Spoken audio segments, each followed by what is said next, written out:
பிரியமானவர்களே, இந்த நாளில் மனமகிழ்ச்சியான இந்த நல்ல ஓய்வு நாளுக்காக நன்றி செலுத்துகிறேன். இந்த நாளில் எல்லாரும் ஆராதனைக்கு நீங்கள் செல்லுங்க. ஏன்னா ஞாயிற்றுக்கிழமை யாரும் வீட்டில் இருக்காதீங்க. கண்டிப்பாக உங்களுடைய சபைகளுக்கு நீங்கள் சென்று கர்த்தரை ஆராதியுங்கள். ஸோ ஒருவேளை நீ எங்கேயும் போகாமல் பெங்களூரில் இருக்கிறவர்கள், ஒருவேளை நீ எங்கேயும் போகலை, எங்கேயும் போகிறது பிடிக்கல, அப்படிலாம் நிறைய பேர் இருக்கிறாங்க. சரியா? அப்படி இருந்தீங்கன்னா உங்கள் எல்லாரையும் நம்முடைய எஸ்தர் திருச்சபைக்கு நான் அன்புடன் அழைக்கிறேன். நீங்கள் கண்டிப்பாக வாங்க.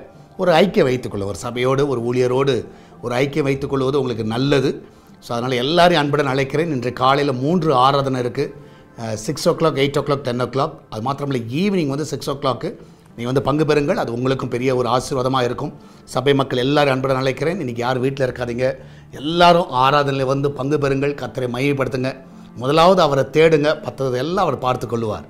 இந்த நாளில் கர்த்தர் நம்ம கொடுக்கிற வார்த்தை சங்கீத புஸ்தகம் 28வது அதிகாரம் 7வது வசனம். சங்கீத புஸ்தகம் 28வது சங்கீதம் 7வது வசனம். Psalms 28 verse 7. கர்த்தர் என் பெலனும் என் கேடகமுமாய் இருக்கிறார். என் இருதயம் அவரை நம்பியிருந்தது, நான் சகாயம் பெற்றேன். ஆகையால் என் இருதயம் களி கூறுகிறது, என் பாட்டினால் அவரை துதிப்பேன். இன்றைக்கி நம்ம எதுக்கு ஆலயத்துக்கு வரோன்னா, கர்த்தர் உங்களுக்கு செய்த எத்தனையோ நன்மைகள் இருக்கிறது. இன்றைக்கி நீ ஜீவனோடு இருக்கிறது கர்த்தருடைய கிருபை. எத்தனையோ ஆபத்துகள் எல்லாவற்றிலிருந்து கர்த்தர் உங்களை காத்தார், உங்களுக்கு சகாயத்தை கொடுத்தார். நீங்கள் நம்பின காரியங்களை கர்த்தர் வாய்க்க பண்ணினார். அதில் இந்த நாளில் ஆலயத்தில் சென்று அவரை துதியுங்கள். ஆமென். நீங்கள் நல்ல ஒரு துதியை ஏறெடுங்க, கர்த்தருடைய வசனத்தை கேளுங்க. நிச்சயமாக இந்த வாரம் முழுவதும் அது உங்களுக்கு ஒரு பலனாக இருக்கும். இதனால் கர்த்தரை தேடுகிறதுல இந்த நாளில் உற்சாகம் காட்டுங்க. கர்த்தர் உங்களோடு கூட இருக்கிறார். நிச்சயமாக அவர் நம்பி இருக்கிற உங்களுக்கு ஒரு நாளும் அவர் நிச்சயமாக கைவிட மாட்டார். அவரை துதிக்கத்தக்கதாக உங்கள் நாவுகளை கர்த்தர் பலப்படுத்துவார். நம்ம எல்லாரும் ஜெபிக்கலாமா? நன்றி ஆண்டவரே, இதனால் உலகம் முழுவதும் நடக்கிறதான பரிசுத்தவான்களுடைய ஆராதனை ஆசீர்வதிங்கப்பா. எல்லா இடத்துல தேவனுடைய பிரசன்னம் ஆளுகை செய்யட்டும். ஆண்டவரே, அந்த சபைக்கு வருகிற பிள்ளைகளுக்கு ஆண்டவரே அந்த வார்த்தையை கொடுத்து ஆண்டவரே அவளை பலப்படுத்தணுமா ஜெபிக்கிறேன். போதருடைய சத்தத்தை அல்ல, உம்முடைய சத்தத்தை ஜனங்கள் கேட்கட்டும். அந்த வார்த்தையை கேட்கும் பொழுது அந்த இருதயத்தில் கிரியை செய்யுங்க. அவளை மனம் திரும்பவும் ஒப்பு கொடுக்கவும் நீர் உதவி செய்யணுமா ஜெபிக்கிறேன்.